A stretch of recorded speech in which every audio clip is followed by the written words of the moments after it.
Can you hear me now? Loud and clear. Is that a slick back hairdo or a slick haircut? I just got out of the shower for the first time in days and hurried up and combed it to jump on the podcast. Got it. Why do you only shower every few days? Because I'm busy. You don't find it hard to fit a shower in? The shower, no, is a priority every day. Everything gets pushed back in for the shower. Man, everything somehow gets in the way of the shower for me. And I'll go, unless I'm running. After I run, then it's a guaranteed. But if there's no running, that shower is probably not happening that day. Do you stink? I don't think I do, but I might. Does the eventual shower happen because your wife enforces it? Nope. I get so disgusted with myself that it's just a tipping point into hygiene. How often do you brush your teeth? Every day, twice. How often do you floss? I'll floss, I want to say once a week, but it's probably once every 2 weeks. We had a conversation years ago about flossing, Yeah, I know. I and I felt it was a scam. yeah, exactly. And a listener, I thought it was a scam too for 30 plus years. Yeah, Not a scam, but I just didn't think it was as important. Certainly not as important as brushing it was and an not upsell. important to do every day. It was an Yeah, upsell. exactly. Like you already had the Camry. Do you want the Camry with heated seats? Do it. Do Okay, without. here's the analogy for me. You have the Camry, you wash the Camry weekly, no problem. That's the equivalent of brushing. But the wax job, That's exactly do, it. Do you really how need that often do wax you job? really need it? Yeah, you need it sometimes. And You do. I never thought that you never needed flossing. You get something in your teeth, you need to floss. But if there's nothing in your teeth, do you need to floss? exactly. And when you get the wax job, you're like, this definitely looks better. It's more Yeah, polished. It'll probably keep it clean for longer. Next time I clean it, it'll look cleaner than it would have if I hadn't waxed it this time. However, I've gotten older now, and I think it was that exact when we discussed that, which must have been, I honestly think it was like 2018 when we had yeah. that discussion about flossing. Um, dentist listener emailed and goes, "Hey, just as an experiment, floss your teeth and smell the floss itself." Oh, that's gross. Did you do it? Or did you just Oh take his my word that God. it would stink? I did it. It was worse than you could possibly imagine. Your So floss smells disgusting. If you haven't flossed your teeth in a few days or a week or whatever, it smells disgusting. I'm back on the floss game. You just put me back onto the floss game. I'm waxing that car, waxing that Camry daily. It's pure bacteria. It's Oh, just festering in festering. there. That is gross. Yeah. So I'm a big flosser ever since, not ever since, but now for sure. It took me a while to get disciplined about it, but now it's like I actually feel dirty if I don't do it, basically. Are you back to the shower real quick? Are you a morning showerer or an evening showerer? 100% morning and then occasionally an evening if I've had a particularly sweaty day. So you wake up in the morning, you hop in the shower, you hop out, you get on with your day. It's 10 a.m. We're recording this. I have not showered yet. I'll shower afterwards. So it doesn't have to be like first thing in the First thing. morning. Okay. It's not Yeah. your ritual. Your morning ritual is not to wake up, shower, coffee, whatever. Yeah. Okay. Coffee before shower for sure. Well, I will go on my normal non-showering routine ahead of the boardroom show, and listeners themselves can come into the weekend van and see if it stinks or not. Take a whiff. Yeah, this will Pure be my Chaz essence. scientific experiment. All right. Well, this is the grid. It's October 4th. It's 2024, coming off of another hot episode of Noble Rot earlier in the week. Wow, this just the hits keep on coming, don't they? People like your theme music. Oh, good. I mean, as they should. I really thought long and hard about it, and it just seemed appropriate, and it continues to feel appropriate because for those who haven't listened, that's exactly what Noble Rot is. It is when Spinal Tap, a fine metal band, decided or were forced to, due circumstance, form a free form jazz trio. That's Noble Yeah. Rot. It's all over the place. It doesn't really have much sense or theme. There's a couple people in the stands. with thumbs down. And that's what she is. Come swing by the amphitheater, have a listen. The funniest, first of all, Jazz Odyssey is a great name for a song. Uh, Absolutely. and the funniest part is as our song's fading out, he says somebody on bass, Yeah, he Derek wrote this Smalls. song. Yeah, Derek Smalls, he wrote this song.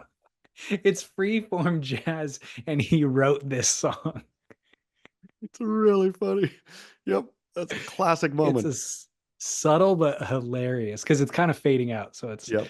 anyways, coming off of last week's episode of The Grit, we got an email or a DM from Rick talking about the Aqua dump, Ooh, chiming yeah. in. He goes, another great pod. So funny. I used to type out emojis as well, but on the victory shit out to sea. No joke. This is a true story. January 2011, picked up my buddy to surf Scripps in La Jolla. The surf was pumping well overhead, was a bitch to paddle out, was freezing ice cream headaches from duck diving 55-degree air, probably 56-degree water. My buddy had to download. He paddled way out the back, pulled his wetsuit down, and did his thing. He's paddling back into the lineup, and no joke, the biggest cleanup set wave came right to him, easily 20 yards outside the rest of the lineup. He would not have been there had he not gone out to relieve himself. Dude takes a few strokes, slides in on his weird hipster longer board that he was riding. Side note, he rips. Got completely shacked, spat out, not far inside of the rest of the lineup. Everyone witnessed it and was cheering from him. One of the smoothest things I've ever seen in real life work. Man, that should, I think now with this entry, we have enough to make the Aquadump Hall of Fame. So we have Griffin Colapinto talking about it, and we have this guy though is like number one peak Aquadump Hall of Fame. That's a great point. I think we should get trophies made. Yep. And this is obviously an argument to utilize the aqua dump because there's no chance. We were advocating for doing it on land, of course, before you go out because it will inhibit your session. This is the argument the opposite. This is putting him in a position to get the best wave of the day. You're never going to get the best. You're never going to get a wave if you're doing the land dump No, version. and that's, I mean, the other day, I was, as those who live in Southern California know, it's just been bleak for weeks, stretching on into months, like not one bit of swell. I don't know how it is in Orange County, but I'm assuming it's similar. Bleak. I mean, there's surfable days, but it's small. No Yeah, swell. tiny. So I finally broke the seal, went out on a surfable day, which was, I don't know, waist to, knee to waist in there. Uh, and not that you forget, but the ocean is a weird thing. Like it's just it's unpredictable, that ocean. And so I was sitting there knee to waist, and then one wave for some reason popped up well out the back that was like a solid, wasn't draining, but it was a good head high, just A-frame. Like, and of course it was 50 yards beyond where anyone was sitting. If I would have had Aquadump, that could have been me. Exactly. Aquadump saves the day. Like those things do. So How often do you, like on a day like that, if something like that happens, it was a straight up anomaly. I mean, I'll say I only surfed 45 minutes, but there was, one of those waves in 45 minutes. If you see one of those and it's relatively garbage inside, do you think, you know what? Screw these insiders. I'm going to go sit where that thing was and just, I'll wait 45. If it doesn't come, I'll paddle in. I do that to my own fault, like to my own chagrin. I should not be doing that. Basically, I started doing that 15 years ago. 15 years ago, I decided I'm an adult now. I'm going to go sit and wait for waves. Like adults Like do. exactly. Yeah, I don't Yeah. want to be scrapping around. I don't have the energy to Yeah. scrap around on the inside. And I also want high quality waves. So I'm just going to go sit and wait. Let me tell you, it's been a boring waste of 15 years. Yeah. I 13 years ago, I decided this is stupid. I need to go inside. And I still haven't done it yet. Still, Yeah. every time I paddle out, I just see the inside being like not as good and too many little kids. And I'm just like, I'm just going to go wait for a good one Yeah. every time. And It then never midway through the comes. session, I'm like, I've been waiting 30 minutes. What am I doing here? Every Then you're time. then you're really caught in betwixt. Like that's happened to me so often when I purpose to go sit outside and go sit outside, and then you see all the waves happening inside. So then I'll paddle inside, but for some reason, the outside is like a leash on your leg where I'll never make it all the way inside. I'll sit somewhere in the middle where I know for a fact waves are definitely not breaking, where one wave has not broken there the entire session. I'll just sit there. I'll still watch the people surf inside. I'll see that wave I was waiting for come outside while I'm sitting in the middle. Yep. That is the worst, the worst place to be. I think when I was younger, I was riding short boards. And so I could sit more inside. And if a set popped up, make it out just in time and spin late enough. And while you're doing that as well, you could see where the old dudes who are sitting outside uh, are making errors, or they're paddling the wrong way, or is going to be too deep, or is whatever. So I could kind of position around, use them, position around them, and always spin and go late at the last minute. But I'm not riding those boards anymore. I need to kind of get in early, I think, on the boards that I'm riding. You mentioned a wonderful thing about surfing in the wild and not surfing with professionals, which imagine this doesn't happen at lower trestles or snapper or whatnot as much. But where I surf, you're exactly right, is one out of every two surfers in the water is making a grave error, no matter how good they Totally. are. But like either straight up missing it, getting in a conversation and drifting out of the takeoff zone, whatever. Like the fact that surfers all relatively suck by and large is a good thing for all surfers. 100% true. Um, in which case, I should just be happy to get the scraps. I need to Yeah, re-strategize for the next 15 years and just kind of work around them and just get the leftovers. man, but where the again, you're in the same conundrum of where do you sit for those leftovers? Do you sit on the inside or do you sit on the outside? I really don't know. The middle. Depends on the spot. That's where you'll end up. If you don't make a decision, you end up in the middle catching nothing. I know. I'll let you know in 15 years if I make a bunch of new mistakes. But this actually directly relates to our tools in the wild, or tools to live by. Tools in the wild would be a great segment too. Tools is in the wild is a great segment. Wow. Well, Yeah, listeners, when you encounter those tools in the wild, send in your comments about them. Send in your definitely. stories. I think we like generally we're a little too positive on this show, I feel. We have pros in the wild, which are 8 out of 10 are glowing reviews of the pro. We have the tools to live by, great advice. Like all of this is good stuff, right? I want a tool in the wild. I want somebody who you saw who was being a total tool out in the wild. Okay. We'll come back to this in a second because I want to read the tools to live by. But I interviewed Richie Collins yesterday. Yes. Speaking of tools in the wild, Good one. um, dude, it's fascinating. What It's, his I whole mean, story? his story, of course, everybody has thoughts, and his story is fascinating, yes, but his candor and how raw the interview He just like was says whatever he's thinking. yes. But in the past, he said it all from a position of pure ego, Yeah. and he still has ego for sure, but it was from a very different position. It was he has a lot of regret. Okay. Wow. So it was like raw in that way. Raw as He in an opening up of the soul. he cried like 3 times at least. Well, how difficult And was that for you? it wasn't. I mean, honestly, I've gotten good at giving people space and just letting them go through it, and um I felt sympathy, like his behavior, all of his bad behavior, admitted bad behavior, was related to trauma from his youth. And Yeah. so you understand that, you feel for that. And the story, we kind of go through his story chronologically. So you get that part first. You hear about the childhood trauma first. And so you kind of understand why his bad behavior, what it was motivated by.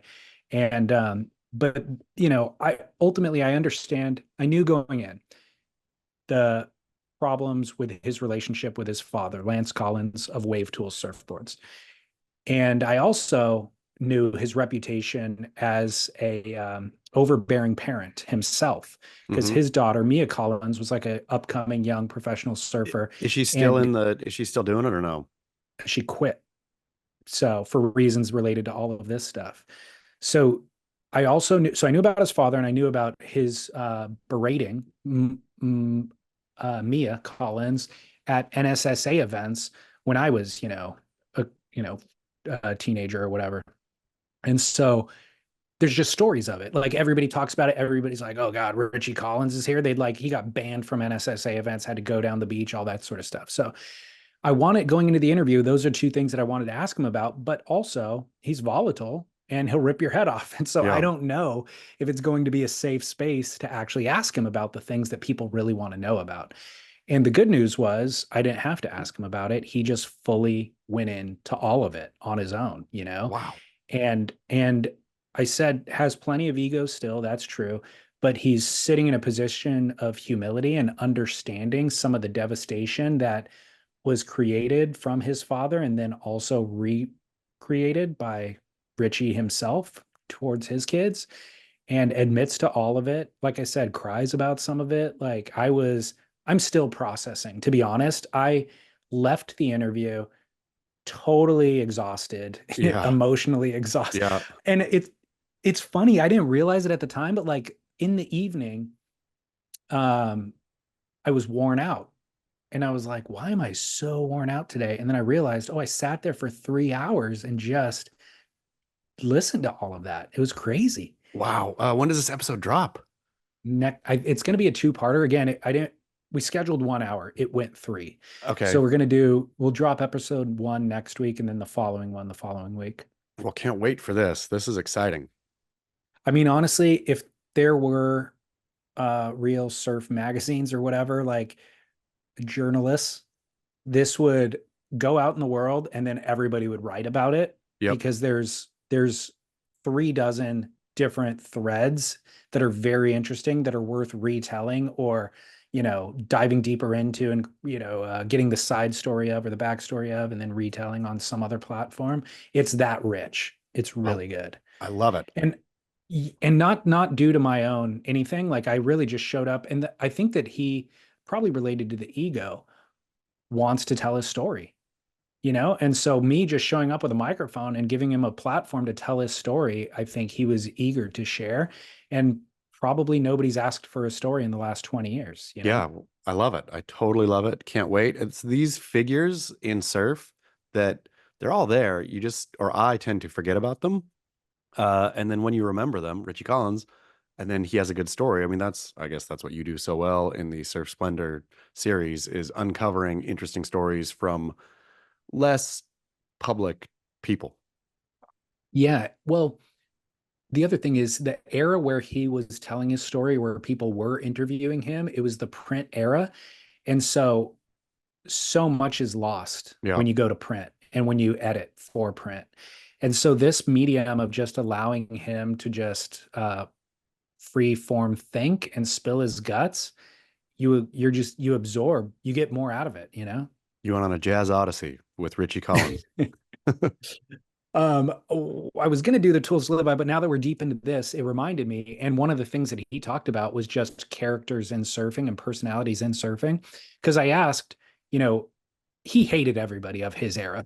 Yes. Like he was like, F all those guys. Curran style sucks. Marco Calupo, whatever. Like he was just, I'm the best. I should be winning the world titles. So I'm like, I asked him, who did you like back then? And he kind of gave an answer. And then I said, well, who do you like now? He goes, nobody. He's like, it's so robotic. Their surfing all looks like they're surfing to a criteria. And then additionally, you see them in a post-heat interview, even when they lose, their post-heat interview is my other opponent surfed well and deserved to win that heat because I made a mistake. He's like, F that. If I lost, it was like I was gonna punch that dude in the face on the beach. Like there's no compliments.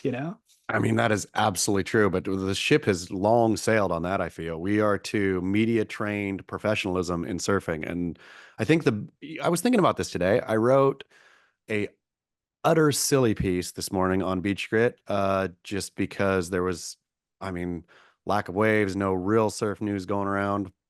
Gotta wait for the Richie Collins interview to drop to have anything to write about again. But in the meantime, Was just thinking about surfers being uncool, right? I watched a football game last night. The end of the football game was the Atlanta Falcons playing the who was it?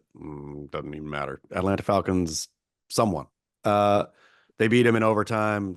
Quarterback went swag surfing. You know what swag surfing is, yeah?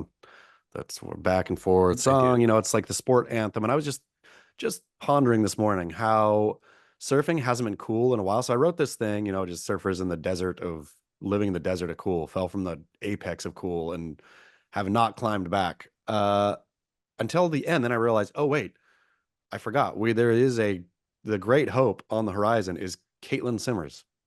Katie Simmers could make surfing cool again.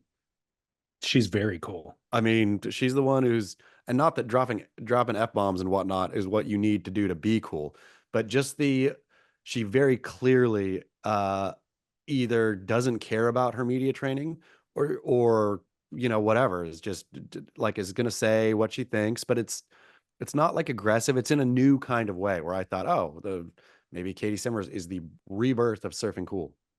Well, I'm trying to distill as well, what is it that defines quote cool? And I think it's just not filtering any of your thoughts.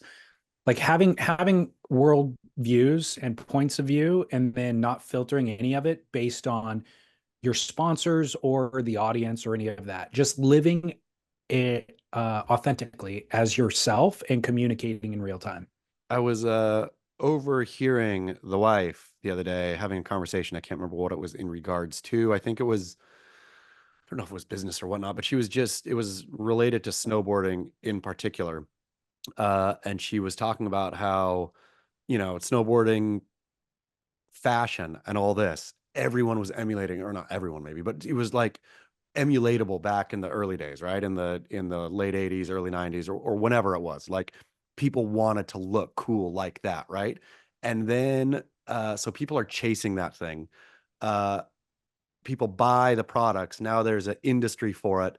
Now the industry for it says we got to make more money here. Let's do trend forecasting. So they're going out now and trying to figure out what's going to be cool in the future based on models of what other people are wearing. So now all of a sudden you're chasing, not leading, which I think that exact thing happened in surf in terms of fashion, but then also in terms of attitude, right? Of, okay, I guess, you know, soccer has a billion worldwide fans. And so surfers, let's teach the surfers to talk like soccer players in post-heat interviews, and let's train them to be, athletes are the one who make money.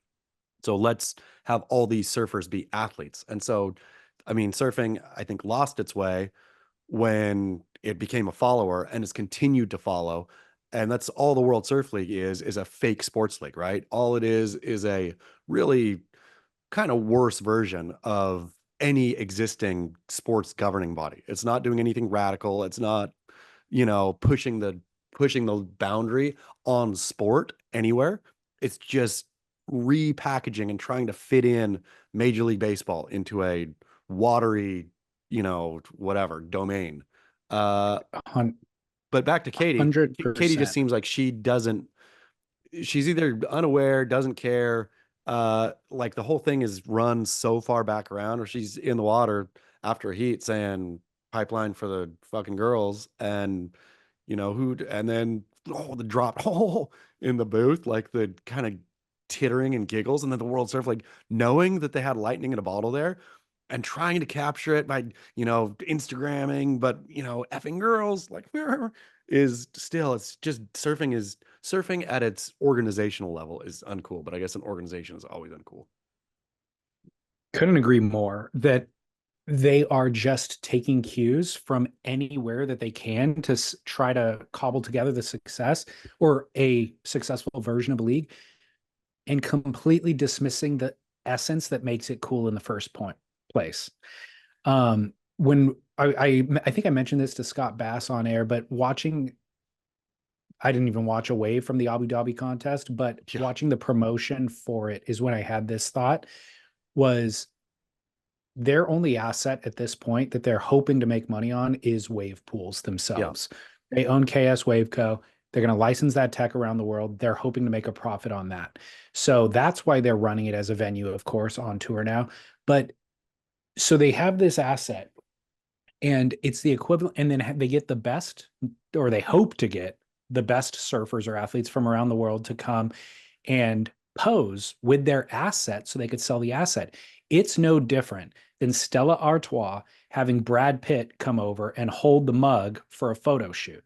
So now Kai Salas, or Stevie Sawyer, I guess, since he won the event, just come and just pose on our product. And then we will use that imagery to go and sell this product around the world. I know that's what it's always been, but it was never more transparent to me than in the lead up to that event, where it just felt so foreign to have a wave pool in the desert in Abu Dhabi, of all places. That is such a, just like a oxymoron. And then trying to entice these athletes and then realizing actually the number one guys aren't showing up. You know what I mean? Like, no offense to Stevie Sawyer, but Joel Tudor's not coming. Harrison Roach isn't coming. Andy Neeblis isn't coming. Like, because they see the farce. And so they're not interested in posing on your farce. But, they got some good surfers to show up for the thing, because those surfers, where else are they going to make money? Like, even though this is a dismal paycheck, it's still a paycheck, and it's a free trip to Oh, just wait till the championship tour ends up at the Abu Dhabi wave pool. We're going to see vlogging like you've never seen before. I know. It's embarrassing. I mean, So it's totally not cool. It's embarrassing. decidedly not cool. But my favorite moment, I don't know if I told you this, my favorite moment from Caitlin Simmers on finals day was when she needed a huge score against Caroline Marks. I think it was the second heat, or maybe the third. And she gets a great wave, paddles out the back. She's sitting on her board. The camera's on her, and they call out the score, and she just falls off her surfboard. Yeah, totally. Totally. It's that kind of stuff. And precisely, you picked the exact right moments, because it's not just the cussing after that makes her cool. It's that kind of stuff. It is her being authentically her, which you already said, not for reaction, not to sell any product, not to even to sell Caitlin Simmers, just being her. She's in the moment, having fun, or doing what she feels like. Even her, like, what, mocking Caroline Marks's claim after her wave, which I know she said she didn't, it wasn't a mock, but that's how it played off, was, but just that kind of personality, which, thinking, what a shame that personality has been so drained from surfing, that kind of stuff now is just like, can you believe how fun that is? And nothing, I suppose, against Griffin Colapinto. Like, his personality is what it is, right? And It's he is authentic. what is It is authentic. He authentic. is a Yeah. personality. And so nothing like, but there just needs more of that. There needs more of that. And WSL will figure out a way to make less of that. Yeah. 100%. Okay. Tools to live by, presented by 𝐲𝐿r. 𝐲𝐿r is spelled VAER, of course. 𝐲𝐿r watches. Chaz has his there. I have mine right here. Solar powered. I think this is called the DS4 is the model. How long have we been on this? 𝐲𝐿r watches. Well over a year. Yeah, I've had this watch then well over a year, which I know is not a long time, unless you've had a lot of mid-tier priced watches that really junk out quicker than you can think. I don't want to name names here of any brands, but there are some bad watches out there in the, like, what do these cost? $100? 150? Couple hundred. Yeah. Two, depending on which model you get. I think these that we're wearing are about 200. Yeah, $200. The $200 watch market is landmines of junk. This thing never once missed a tick. No. And like, you can bang it around. Like, mine Oh, yeah. doesn't have any scratches on it. It's a sapphire crystal. It's surgical grade steel that they use to make it, and waterproof, obviously guaranteed. But in case you had any questions about the durability, 𝐲𝐿r recently partnered with the North Shore Lifeguard Association, and they actually outfitted all the North Shore lifeguards.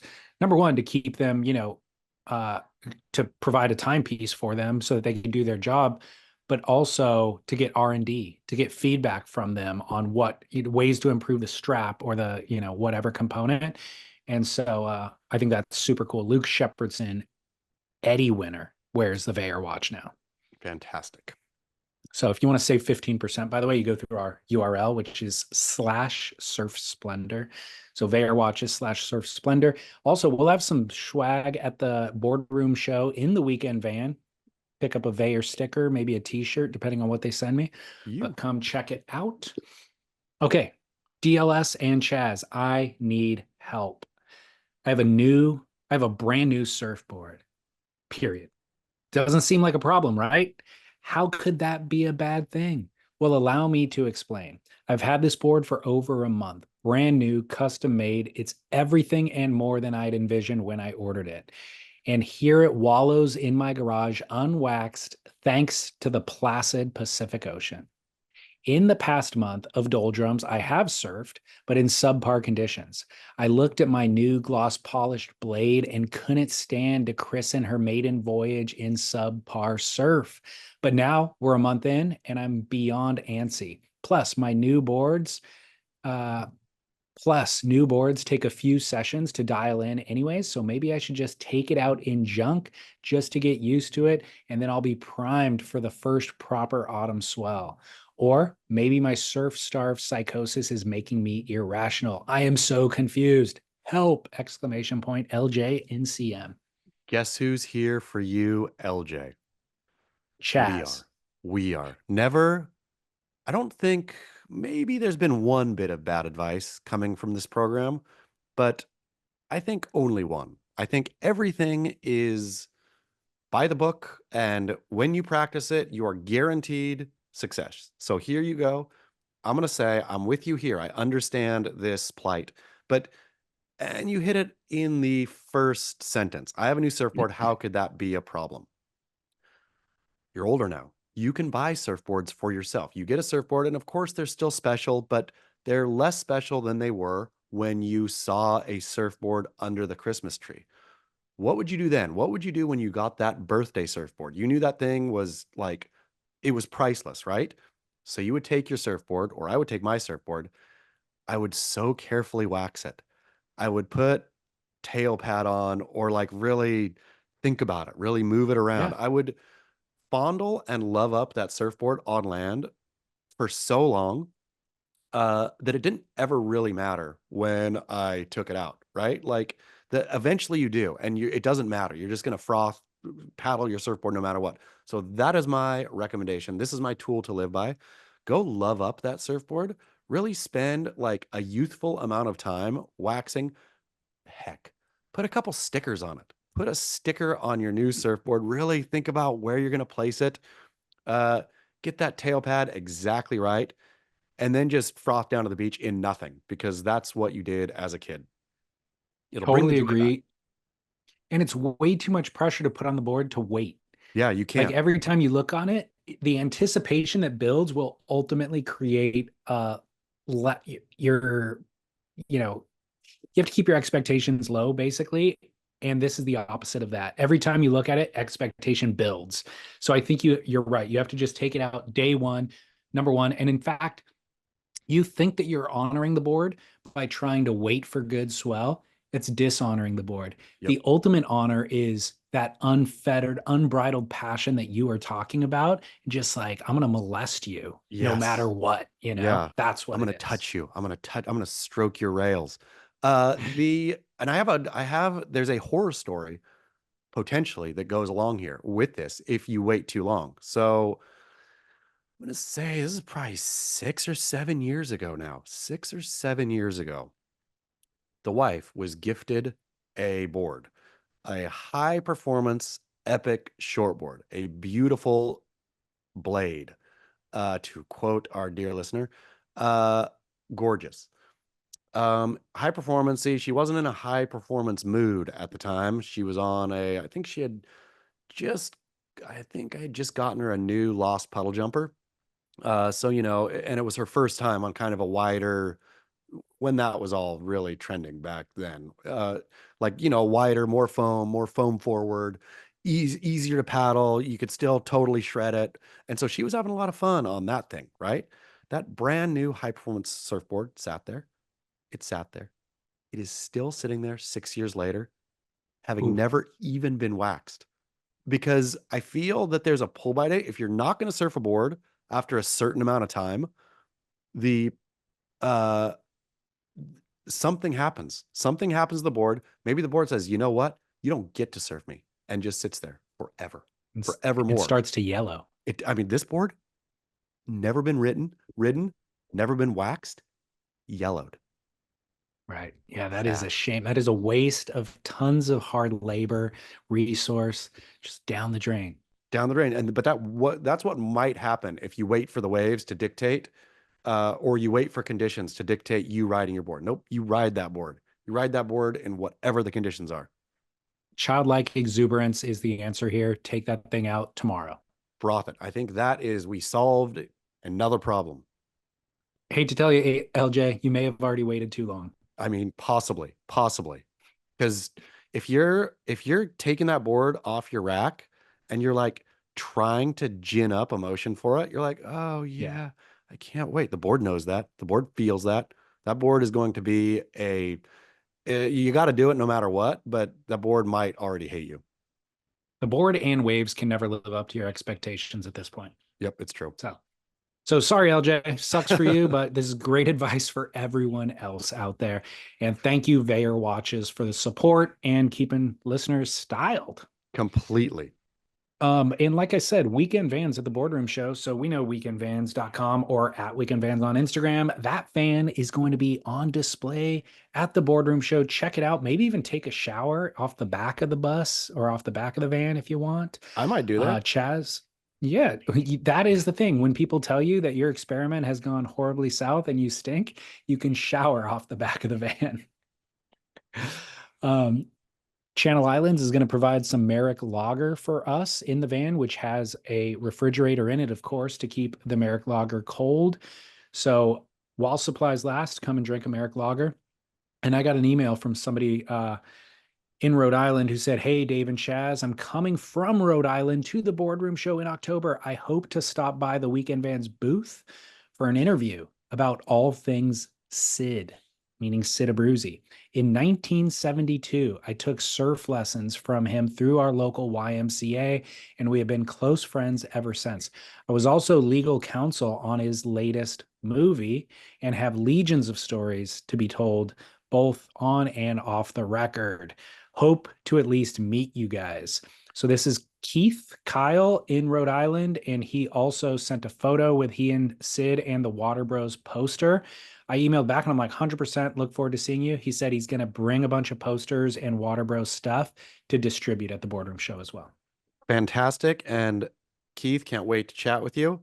And this goes out to you too, dear listener, especially the dear listener who is a regular either caller inner or writer inner. Like, you are as famous on this podcast as anyone, right? I think that the voices or names that people hear regularly, if you're at the Boardroom Show, please swing by and get on the mic. And I mean, yeah, I'm curious about this crew.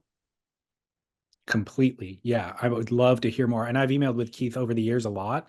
And so I'm curious to hear more about him as well. So that is your job, Chaz, is to educate us on who these people are. And you might want to bone up on your Sid Abruzzi questions. I do. That's easy. That's easy. Is Water Bros officially out?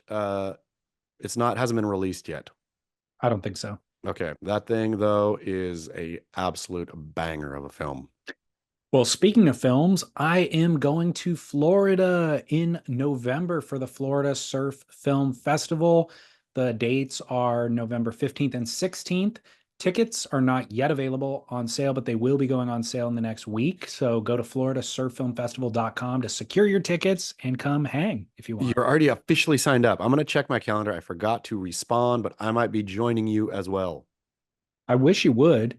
The reason you should, and the reason listeners should on this show this weekend in particular, is Tom Curran is going to be providing the music for us, and his son is going to come up and play too. Absolutely can't miss if you're anywhere near Florida.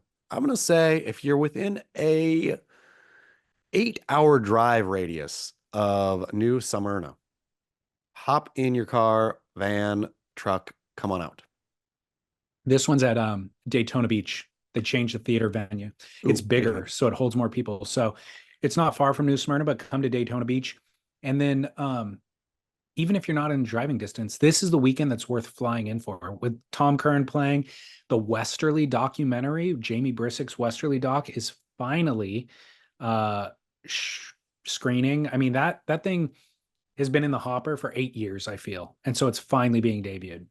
Yeah, very. And if I mean, I don't know, with this newer, bigger venue, do they sell out? They've done one event there. I don't know if they sold out or not. I would just beware, dear listener, because in the old place, they would regularly sell out. And I Yeah. watched people being turned away, like people who just thought they could show up and buy a ticket. So don't assume you can buy a ticket. Buy early, buy often.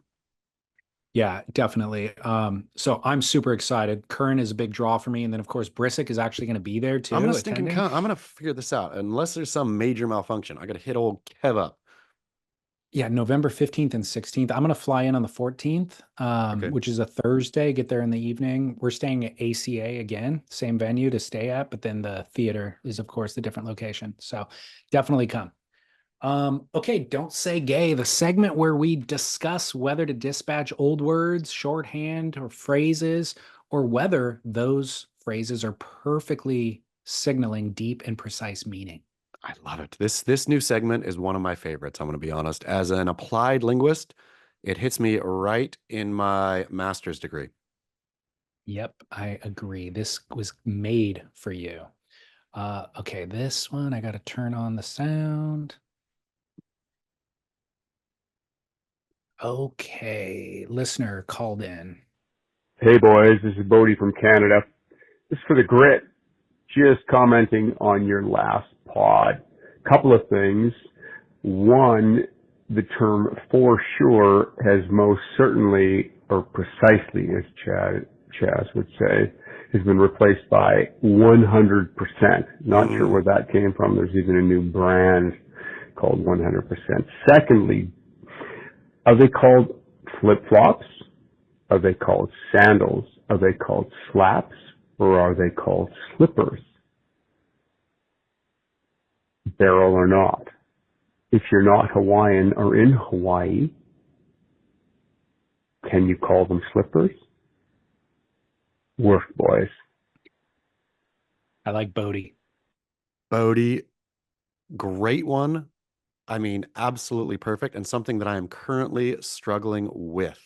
Not that I ever I wear know. them, but yeah, I got a writing thing going on where struggling if I'm allowed to use like Hawaiian vernacular for characters in a book, right? Me as a white dude writing island voices. Is that okay or not? And I mentally go back and forth with it. That's representative of da da da da, but then it's also, is that like co-op, whatever. So Right.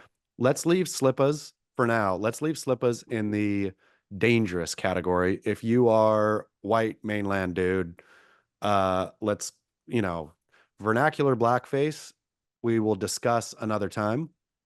But uh is a real tough one because what are they called? What do you call them? If you call them thongs, you're a real bag, I feel. Do you call them thongs? No, I don't call them thongs. Thongs is, um, yeah, it has double meaning. So no, they are not thongs to me. Do you call them Jap flaps? I haven't even heard that term in What? 20 years, dude. Um, It's I just call short them for Japanese sandals. flappers. I know. Here's the problem Exactly. though.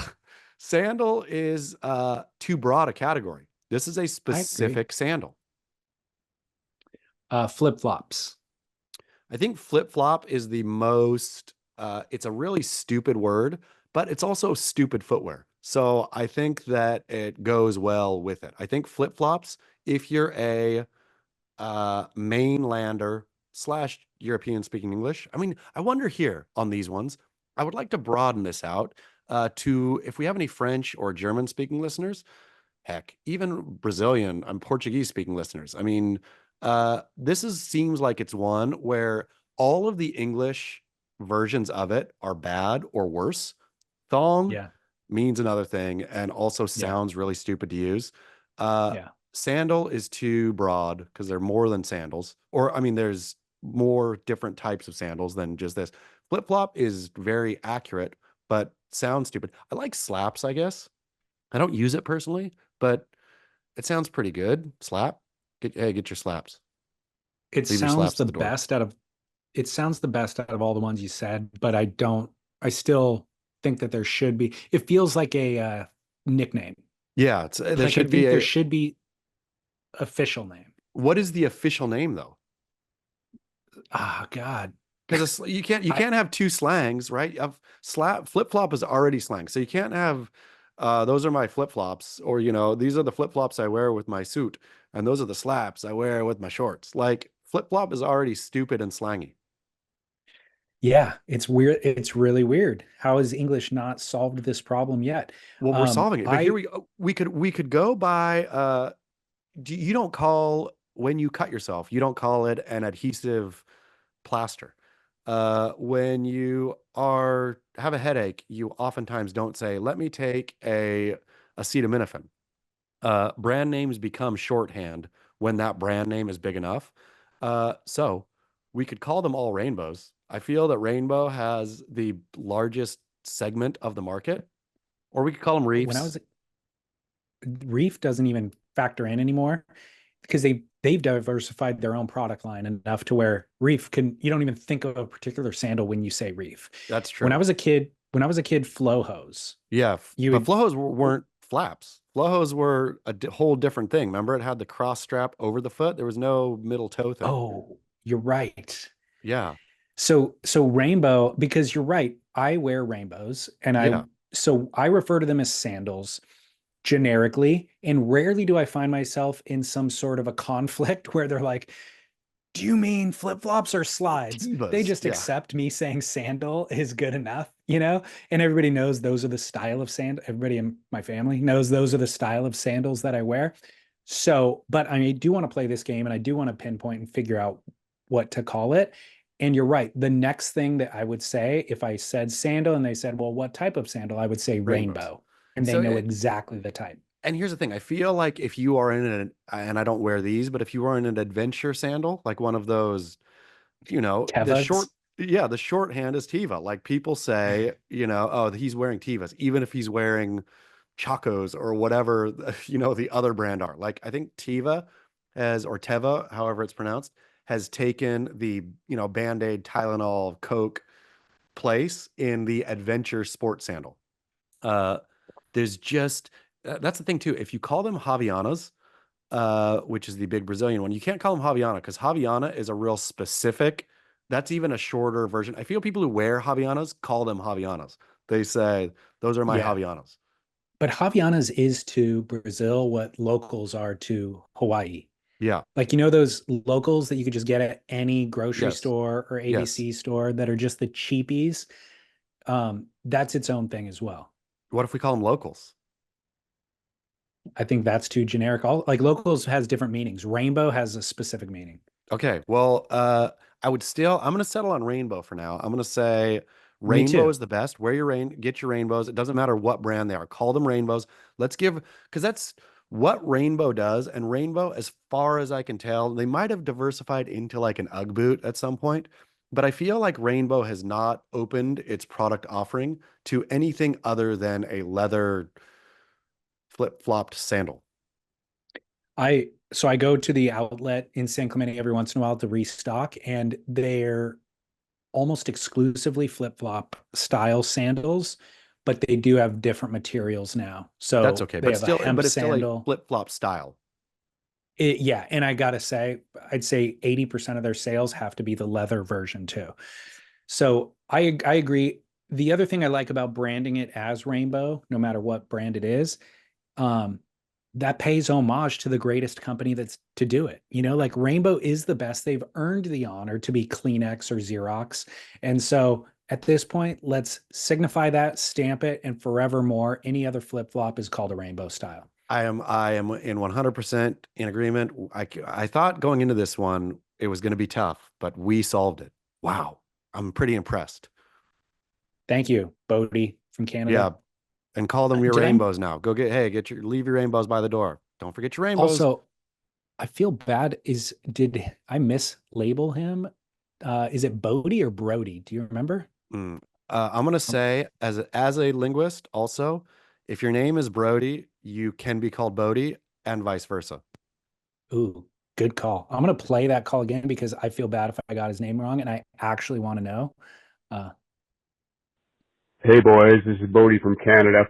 Boom, Bodie got it right. It's Bodie, but like he rolls over his O a little bit, so it almost sounds like Brody. But again, as the applied linguist, I'm going to say it is okay to call Brody's Bodie and Bodie's Brody. Okay, I like it.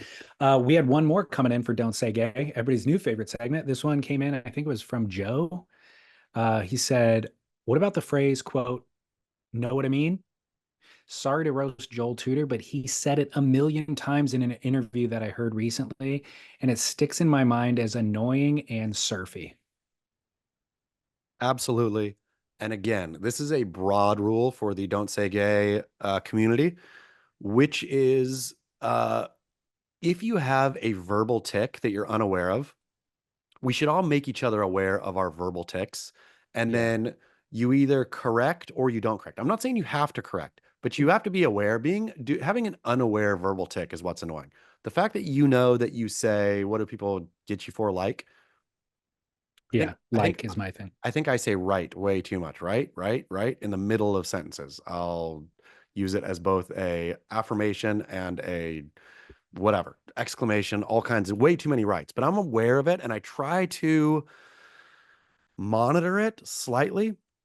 But I think these verbal ticks brand and Joel Tudor branded as a, you know what I mean, guy, is helpful broadly because I can brand Joel Tudor as that. And you know what I mean, guys, are a certain species of guy. I think like guy or girl are species of like people, right? People, like your verbal tick puts you into a camp of others with you. Right. And I feel there's similarities in that camp, which helps you define, okay, I know that he says, you know what I mean? Or am I right? Or whatever. Then you know, okay, he's this kind of person. I broadly know him. Well, that's why we were talking last week. That's why we start using these things, is to identify with a certain subculture and subgroup and to be known as a quote surfer. Yeah. Until that thing becomes so broad that it no longer identifies you as anything and you just seem like one of the masses. Except you're still in a subcategory. It's a lot broader category than surfer, but it's smaller than just language, right? And so you're in I'm a light guy. I'm a, you know what I mean, guy. I'm a right guy. I'm a whatever. You're in this camp. It's a huge camp, but it's still a camp. Well, after we had the for sure conversation or call, I was podcasting with Scott Bass and I realized I was using for sure. I never would have noticed it before, but it was on front of mine. So I noticed I was using it and I was specifically using it to end a conversation. So it was in the same way that I emphasize a text with a thumbs up or an exclamation point, meaning I'm not going to reply to your text. Yep. I'm just ending this thread. That's how I was using it with Scott. We'd go through a conversation. He'd deliver what I felt was a final thought, and I would just say, for sure, to then cut it off to move to the next thing. So you never found yourself for sure, but, and then like with, I'm agreeing with you, but adding a caveat. Nope. I think I probably have ender. I probably have a different shorthand phrase that I use to then transition to the next thought, but not for sure. For sure was like an ender. Well, I like it. Whether I like it or not, it was just interesting to kind of analyze the way that I'm utilizing it, you know? I mean, that's a fun part about speech and speech in the wild. Exactly. Well, another email coming in from Keith in New Jersey. He says, DLS and Chaz, it's Keith from the Jersey Shore again. Let me say once again that the podcasts have been amazing over the past few months and has helped me get through the half bewildering, half underwhelming summer of surf life / culture in the greater coastal Monmouth, Ocean County, New Jersey. I'm so glad that another stupid Jersey Shore summer is over. I have to chime in on last week's show where the Ben Gravy discussion took a troubling turn. ... As a 50-year-old Jersey Shore declining surfability curmudgeon, I am with Chaz 100%. He just used that, by the way, 100%. 100%. On every word regarding my state's own Ben Gravy. But I was absolutely shocked / saddened to hear Chaz's thoughts on Kerouac. I was making pumpkin pancakes for my kids and I had to turn off the burner, take a knee, and process what I had just heard. I still love everything Kerouac and love his underrated poetry even more than his narrative work. The dog-eared, faded, stale books that I read long ago are still on my bookshelf in hopes that my kids Will one day pick them up, but it's not looking good so far. Jack Kerouac is the reason I became a reader in college after high school life, and um, after high school life of being a mindless, brainless beach kid degenerate and eventually a writer. I was a sports writer, surf columnist for newspaper in the late 90s to 2006. Before moving on to public education, I was also a short-lived freelancer for a late 90s California-based surf media company during the surf mag heydays, who ended up never paying me for my work. Good stuff, surf industry. One of the reasons of my shock over Chaz's dislike of Kerouac is that I've considered some of his books, especially Reports from Hell and Blessed Are the Bank Robbers, to have a distinct Kerouac vibe. Maybe he was only criticizing On the Road. I would suggest checking out Visions of Cody or The Subterraneans.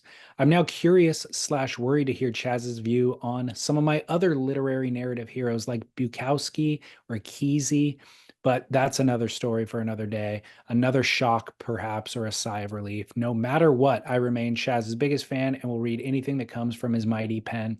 But enough about me and my pity party. Another intention here is to keep New Jersey in the front of your guys' minds. I loved the Great Dead debate with Britt Merrick. By the way, I'm with Chaz on that one. But what about something similar in style with Professor Menzel regarding Kerouac, the Great Kerouac debate? Thanks for all you guys do. Keep work, Keith from the Jersey Shore.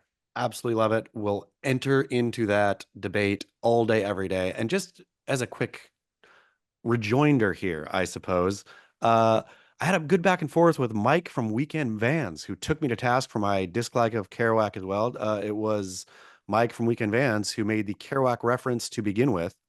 Right. And I realized in going back and forth with him, it's funny, I suppose, our own tastes, where they come from, how they develop. My distaste for Kerouac had grown from, I think I was like right in the teeth of second gen, or maybe it was even third gen, rediscovering Kerouac for the first time and acting it all out, right? Like doing their on the road thing. And I felt it was so derivative that I painted what they were doing as that's what Kerouac was doing. And I wasn't thoughtful or considerate enough to do any more than that. I was like, look at these kooks putting on Ray-Bans, getting in an old car and then breaking down and hitchhiking across America to do this derivative thing. Mike from Weekend Vans was like, yeah, that became derivative, but Kerouac was basically the first to do that. And his whole everything, this was what a if not genius, then a real individual, absolutely unique moment in literary history, or in literature, writ large. And it made me really pause and want to re-engage Kerouac, trying to clean my palate, as it were.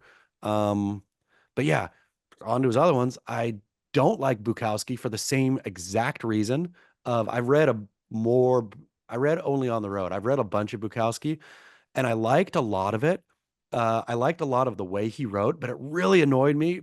And not that Dane Reynolds annoyed me at all, but Dane was big into Bukowski. And Dane and I had, back in those days when I was interviewing Dane Reynolds, would have a lot of Bukowski talks, right? Dane likes literature and knew that I liked reading and writing too. And so we would talk lit.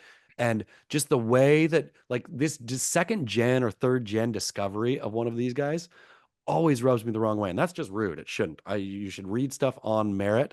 Ken Kesey, on the other hand, I really like. So there you go.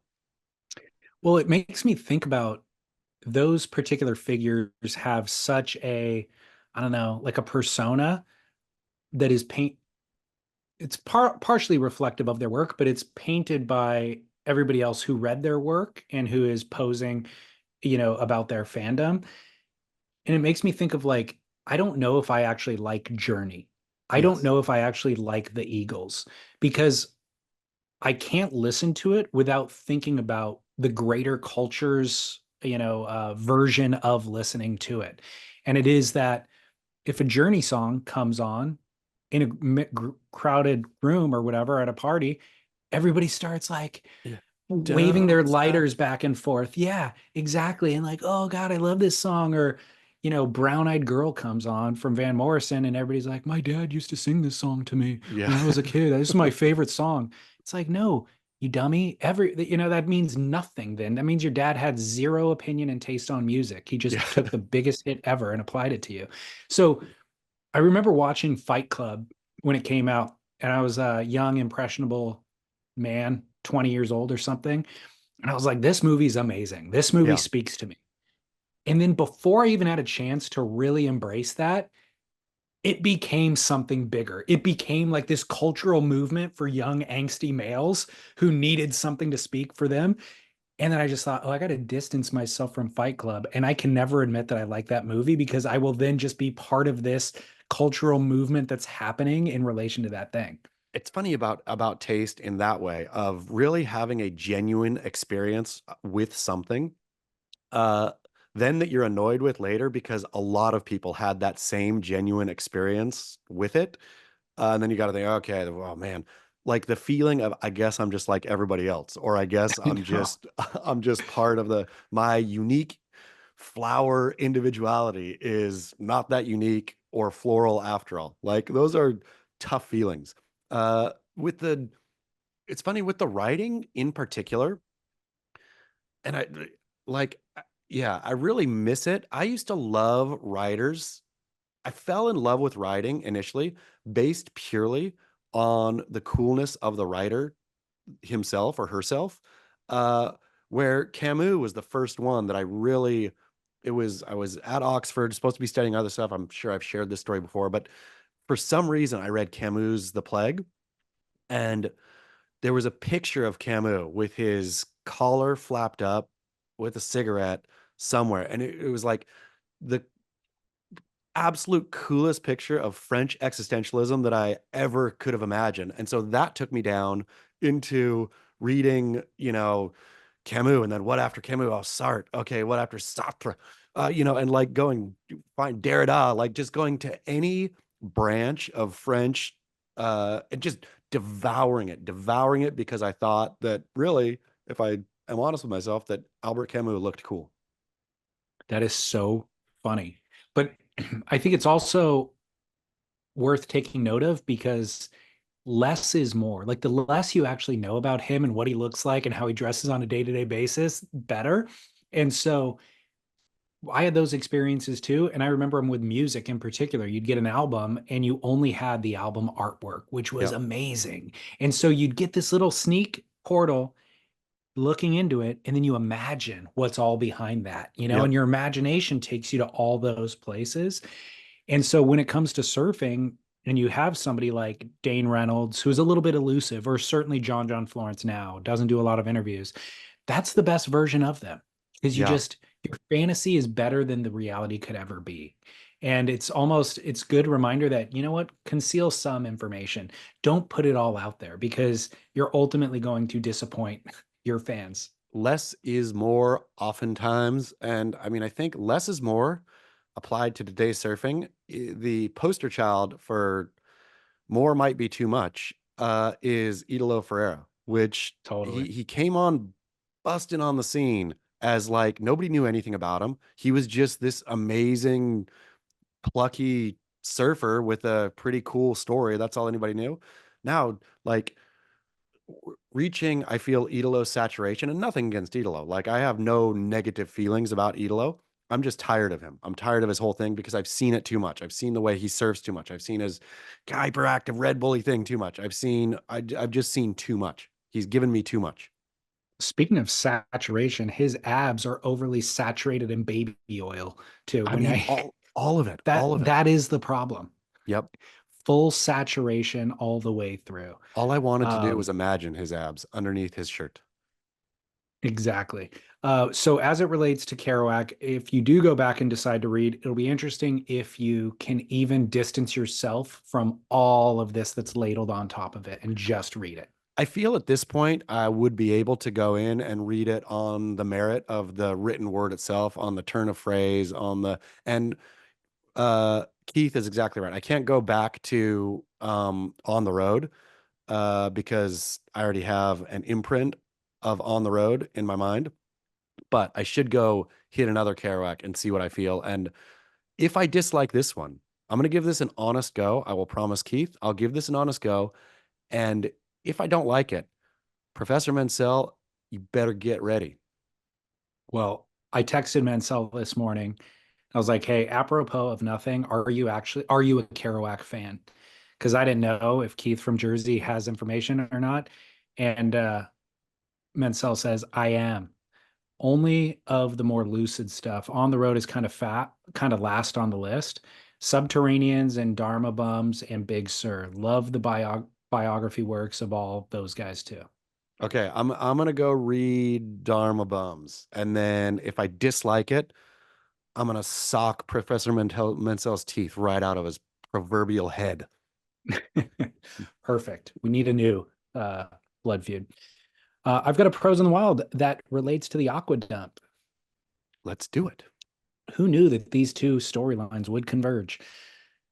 Dear DLS and Chaz, listening to the Grit last week and hearing about taking a dump in the actual lineup reminded me of a Pros in the Wild story.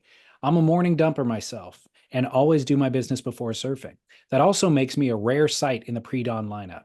One morning many years ago, I drove to Halama for a surf on a weekday. The morning business was slightly off, one of those little rabbit poos, but no need to dampen my surf plan. I'd play through.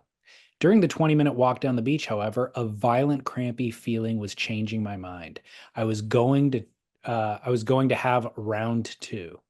No choice in the matter. The good news is the beach was pretty empty. I was 20 minutes away from the campground bathroom. I knew I would never make it back. I was stranded. It was time to dig a hole. I found a spot as close to the cliff as I could. I dug a little hole, pretending I was sitting down to towel change and filling the hole with chocolate pudding. Not unlike that scene from Dumb and Dumber. All the while trying not to be noticed and keeping one eye out for any other surfer walking down towards the break. It was one of those 1 in a million off days that Chaz was talking about. Total bummer. Or maybe it was 1 in 1,000, as I was eating a lot of Chipotle back then. But but at least I didn't shit my pants. I don't think anyone saw either, so the disaster was avoided. Let's get on with the surf session. I moved my stuff 50 yards further down the beach for obvious reasons, and I towel changed this time for real. My mess left behind in a shallow grave. There was a speck on the horizon as I was defiling the sand, too far to see anything, but making its way closer. The speck became an outline. The outline took shape of a surfer carrying a board. The surfer was headed right for my poop landmine, like he and Google Maps had been guiding him. Dude, go literally anywhere else on this 1 mile stretch of beach. But nope, he was going to set up camp right there. Poor bastard. Well, it's a wild west up here. There's lots of dead seals and pelicans, so hopefully he watches where he steps. Oh no, the surfer now clearly came into vision, and it was recognizable as one Tom Curran. I was mortified. What do? I can't let him step in my deuce, but I can't go running down the beach waving my arms either. Not what I want to be known for. But I'll leave it to chance for now. My childhood hero, 3-time world champ, lord of the 805, and most elegant surfer alive. What are the frickin' odds? I can't watch. I say a quick prayer to the poo-poo avoidance gods, and I ran to the shoreline, paddle back out, and never looked back. Sorry, Tom. I hope the poo-poo avoidance prayer worked. Keep my name withheld, please. I'm going to put this one up as one of the greatest, if not the greatest, Pros in the Wild we've ever had. Are they starting to feel fake? I mean, this one, as they say, truth is stranger than fiction. I don't know how you could make this up, to be honest, and have it be so elegant in its telling. And honestly, it is perfect. It is very Curran-esque. Sure. Like, to be Curran guided doesn't choose to the poop. Totally. Like we've talked about Curran's mythic status and how he just appears like an apparition at the most inopportune or the most opportune moments. Like that is the other thing is you could be surfing somewhere random around the world, not another surfer in sight. And not a, it's a moderate day, not that great. But then all of a sudden, a set appears on the horizon. And what? There's a surfer who happened to be positioned out there. And as you're paddling over the shoulder and he's bottom turning, you're realizing it's Tom Curran Yep. of all people. You know what I mean? Like that is how Curran arrives. And so if he would have said that this was, Gary Kong Elterton who showed up at the beach, I'd be like, what? But again, that would be so random that maybe that would make sense too. But the fact that it was Curran makes perfect sense. Totally, totally. I think somebody would have. I think if somebody wrote in a fake pro in the wild, and especially if it included Tom Curran, um, they would have to write in or call in the following week to repent because they would be haunted. Things would start going very wrong and bad in their life. Their like wheels would fall off their car. Like it'd be so bad that they would know it was directly related to them lying about a pro in the wild featuring Tom Curran. They would have to call in and repent. So we'll know next week. I think karma is really deft and diabolical, and it'll show up in the form of you breaking your board on the next session, you not getting set waves, all that sort of stuff, because this segment is too pure and great for you to defile. And the combination of not only the segment, Pros in the Wild, but where it all began, Tom Curran basically sightings in the wild. Tom Curran's little ghosties will go and get you. I know. If you want to see Tom in person, though, playing his music, come out to the Florida Surf Film Festival next month. We'll be there. I remember that I was such a huge, obviously, like everyone's a huge fan of Van Morrison. Every surfer was a fan of Tom Curran. And like, obviously, just, like everyone, poster on the wall. I can picture it now. Tom Curran, Tom Curran, Tom Curran.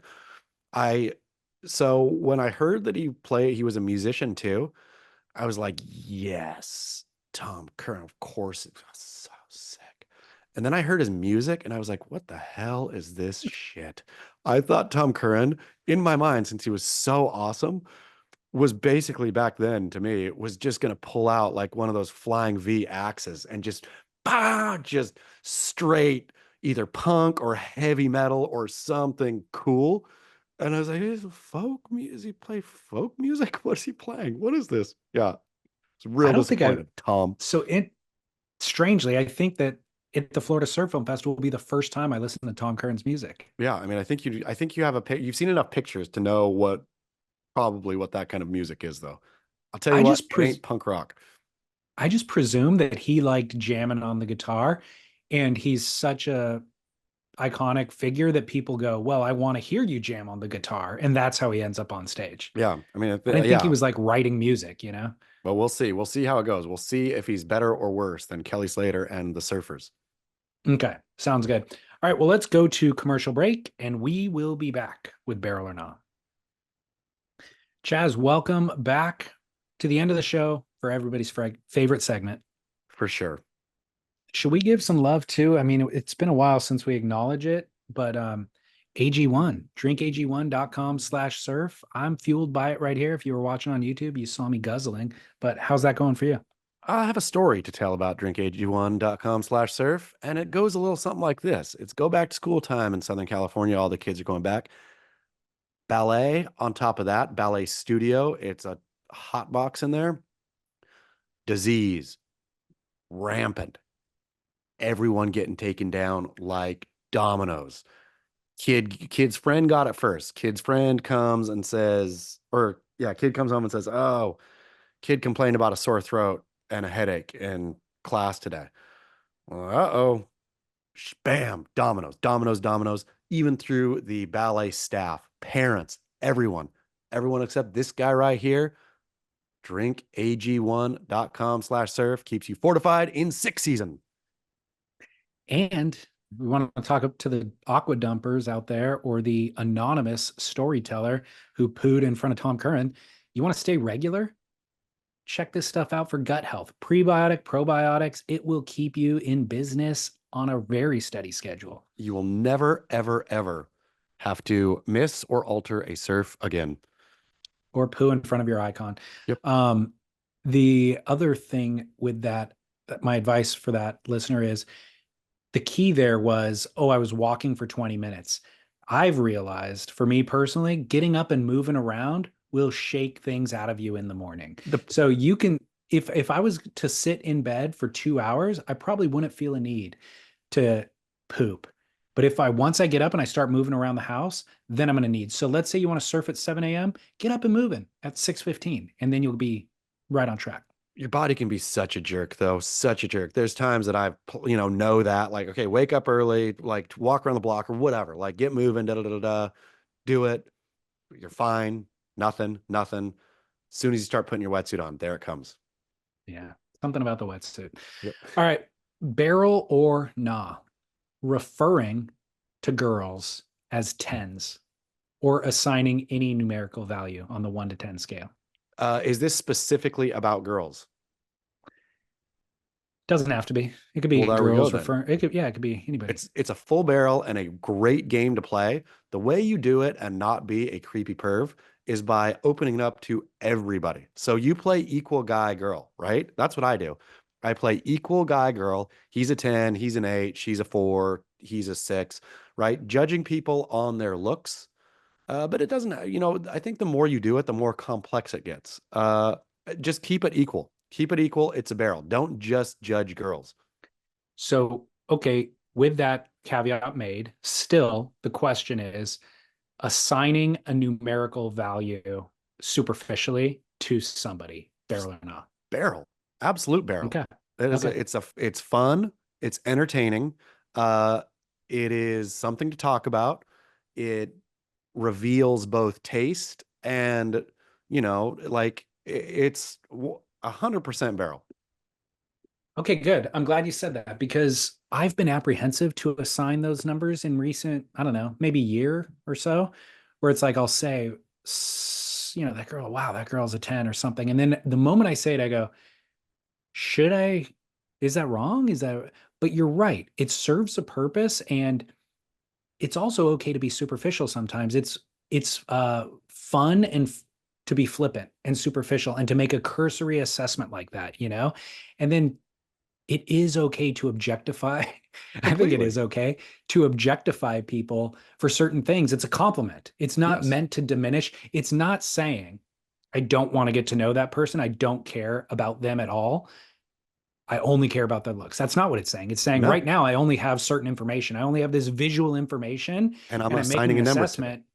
And it's a complimentary assessment too. I'm never going to, I don't think I'd ever say that person's a 3. I'm never using it derogatorily. It's only ever as a way to acknowledge what I think is beauty. Yeah. I think you can use it for a 3. And I also think here's the one other caveat, spread it between men and women for both men and women. And then also there's you gotta cap it out at, if you are on UCLA's campus and pointing out sorority girl and saying, she's a 10, inappropriate. I'm going to say you are too old to be judging or grading college girls at this point in life. Yeah, sure. That goes without saying, I think. I mean, I think it doesn't. I think a lot of people would think, oh man, hot girl like the Matthew McConaughey in Dazed and Confused. I keep getting older. They stay the same age. I think a lot of people feel that, right? And so you see a smoking 21-year-old and you're like, boom, she's a 10. Nope. If there's I'm going to say a 10-year gapper, you're not allowed up until you get to be 50. And then you could judge a 30-year-old as a 10. See, I don't like applying these rules. I'm going to say that is no barrel. What I think is still salient is the first thing you said, which it says a lot about the person assigning the number. And I want to know. I want them to reveal themselves. So if it is if a 50-year-old is calling a 21-year-old sorority chick a 10, well, now I can kind of quarantine him out of my friend group. You know what I mean? Like I want him to reveal that information to me. That's true. And also if they see a 𝐿 Garofalo type with reading glasses on and call her a 10, I'm curious about that. I'm like, okay, I hear you. I could see the hotness in that version of so I want to know. You're defining taste. You are. Yeah. It's a barrel. So I like it. And the other thing that's great about this is it's a precise measurement. It's like, I don't know of a more precise measurement. When I go on to, when I Google a book and it shows me Goodreads rating is 8.3 on this book, I'm like, well, I don't know what that means. Like, Yeah. who rated it? What is it? What's their preference? What's their taste?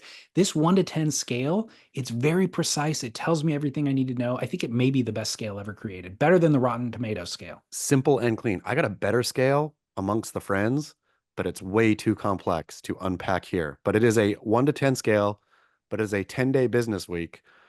And it's just really complex. There's a lot that goes into it. Save it for Noble Rot. Build a Okay. show around it for Okay. next week. Okay. Next one. I'm glad that I can continue using the 1 to 10 scale in my life. That simplifies things for me moving forward. All right. This next one comes from a listener. Chaz and David, I have a barrel or nah for you guys. Pretty perplexing here. Been going to a couple different friends' houses and seeing the in the bathroom, the guest bathroom, the regular soap and the fancy soap. And what I've noticed is no one dares to touch the fancy soap. There's like the traditional soap dispenser, and then you have like a fancy bar of soap in some kind of like packaging, or like, you know, it just, no one touches it. No one's bold enough to like get down with the fancy soap. And I think I'm just going to go rogue the next time I'm at a friend's house and get down on it. Only going home and realizing in my guest bathroom, I have a fancy soap.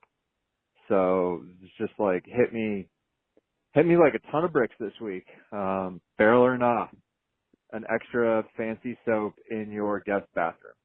Cheers. See you, boys. Keep up the work. It's been hiding in plain sight in front of us for so long. All along, I'm going to say both barrel to have and barrel to use. I'm going to say, particularly in the guest bathroom, right? The master bath, or the shower that you all, dear listener, use at home. Typically, if you're married or partnered up, we'll have a varietal of soaps in there anyway. If mine is any reflection, you got one bar that's like down to nothing, basically. You have usually kind of like an oatmeal-y thing that makes its rotation in there, or like a walnut shelly thing in the soap, like an exfoliating one. You'll have a couple from the hotel, some random hotel. Those typically are in the bottle. It's just a grab bag of soaps, right? I don't think, is your master bath shower curated with like good, like whatever soap? I mean, of course it's good, but like consistent soap.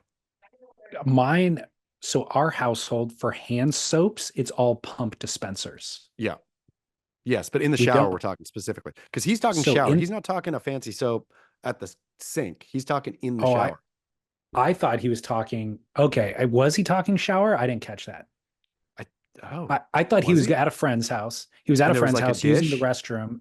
Yeah. Like, I grew up with, in my house and a lot of houses I went to, there was a fancy soap and fancy towels. Okay. And Yes. then it's a decorative soap is what we're talking about. And it's often in a shape of something, like it's in a Yes. mold that's a flower I or an got you. angel or something. That is probably exactly what he's talking about. Then I'm going to say no barrel on that. That is an unnecessary, and it signifies nothing, and nobody's going to, it tries to signify taste, but it doesn't. It signifies that you or somebody was at Bed Bath and Beyond, and there was a, like, that you did an impulse buy at the counter. I think it actually is attempting to signify wealth. Of course it does. It's attempting to signify we have all of our initial needs met. You know, we can feed ourselves, we can clean ourselves, we can afford all that stuff. And guess what? Now we have a new layer of things. We can afford that stuff. Now we can afford an additional layer that we don't even need. We have surplus soap and surplus towels, the fanciest version of them, on display for you to know that we have an additional layer of wealth. We are now middle class is kind of what it's signifying. But what they're not realizing is, no, if you were actually wealthy, you would buy the most expensive things to use, not to not use, right? And so these things in my mind never should have existed in my youth, never should have existed in the first place. So you should use it. You should use it first. You should use it to the point of eradication so that the person who's doing it no longer forces it upon us. I agree with you all the way. And yeah, if you have a fancy soap and are displaying it in your bathroom, especially if it's the hand soap and the fancy towel, you're also telling them that when it's date night, me and the wife go out to Applebee's and we don't split the combo. We both get our own whole thing. Like it is such a signifier of middle class wealth that we're doing it. No, I'm sorry, we go to Olive Garden on those days. But we still use the 2-for-1 coupon at the end. Yeah. We could lump in couch covers with this, or chair covers, or any of that stuff too. Just use the thing. Yes, anything nice you have that's not supposed to be used, you shouldn't have it. Either use it or don't have it. Either, yeah, you're too poor to have it, or you're using it. You know what's crazy? There is now, of course, in the modern world, especially in Southern California, a whole new line of luxury soaps that are just priced way higher than you'd ever imagine things to be priced. And I mean, I'm sure it also translates to skincare in general, but maybe it trickled down from there into soap. But last year for Christmas on, now we do like Amazon wish lists that we could just send around to our family to get us what we want. On Lauren's wish list, she had this soap called 𝐿𝐴𝐵. Are you familiar with the brand 𝐿𝐴𝐵? Course. Yep, sure am. I think it's pretty omnipresent here in Southern California. It was a pump liquid soap, hand soap for near your sink, normal size, $50. Yeah. For a soap. For a fancy soap, yeah. $50. I'm all about somebody. So it means because it's on our Amazon list, it means we're not willing to spend $50 on hand soap that'll be gone in 1 month. But somebody bought it for her and we got it in our house. Let me tell you, it is 5 times better than $10 soap. Wow. So it's worth it. I mean, if you can afford it, it's worth it. It was the best soap I've ever had in my life. I'd go to the kitchen just to use that, walk downstairs from my room to the kitchen just to wash my hands with that soap. I like to know. I like to know that. That is great. I like that the value is there. It's crazy. Yeah. Really good soap. Anyways. Final barrel or nah, coming off of last week's emoji conversation, barrel or nah, using the correct skin tone for your emoji. You know how you could do this now? Of course. Yeah. What I typically see, unfortunately, is people, and this is a trap, and you never want to get caught in the trap because you get busted later. Let's all look up north to Canada at Justin Trudeau, who in the 80s or whatever decided that going blackface would be fun to a party. Back then, whenever it was, probably wasn't that big a deal. It's Canada, everybody's white. Let's do some blackface. I see people doing this, except using the darker emojis, and the people are not dark, so your black-facing emoji, that's going to come back and bite you. Those texts will get, if you ever run for president, will get brought up. You are an emoji blackfacer. Watch out. So does that mean you have to use the correct skin tone? You better just use the generic one. And I guess white or yellow as generic is rude to say. I mean, if you are a different color and you want to be, you shouldn't, again, this is all under the nobody should be using emojis to begin with per last week. Sure. Yeah. If you're going to use an emoji, you can only use the skin tone ones if you're that skin tone. I'd say that's the only way to do it at this point. So the generic one is the Simpson yellow. Yeah. It's so yellow, it's Simpsons like. So that just exists. And then if you hold it long enough, then the array of colors pops up. I use my appropriate one because it actually feels like me. Like I think I defaulted on the super pale one. And I'm like, that's not me. And then you go to the other end, and you're like, that's not me. So I picked the one in the middle and it just felt right. So I did it just out of instinct. I mean, if you, once again, if you are doing that, then at this point, once that was opened, you have to do the right skin tone, and do not, and I see people do it. I receive them even, people who use the darker ones, and as like, there's some kind of irony. As a joke? Yeah, it's like I think it's like, I can do this, so I'm going to do this. This is an option for me, so I'm going to do it. That's going to come back. Just look at Justin Trudeau and what happened to him. Well, so I think that the people that have done it to me, they are not racist in any way. And it's not, to me, they're not doing it. It's almost they're doing it in defiance of somebody got busted for blackface last week.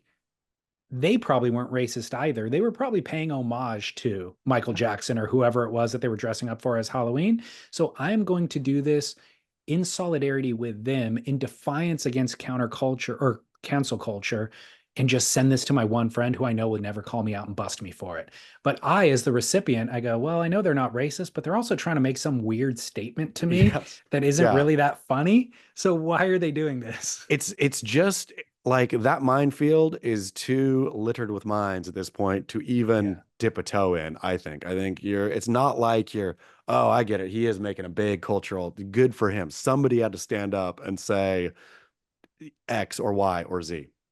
Yeah, totally. All right. Well, we solved it. Thank you, everybody. Go check out Noble Rot from earlier this week. We will be back here on the grit next week. You can find Chaz on Instagram at Trash Pros. Find me at Surf Splendor. Anything else? And then not this Saturday, but next Saturday at the boardroom, correct?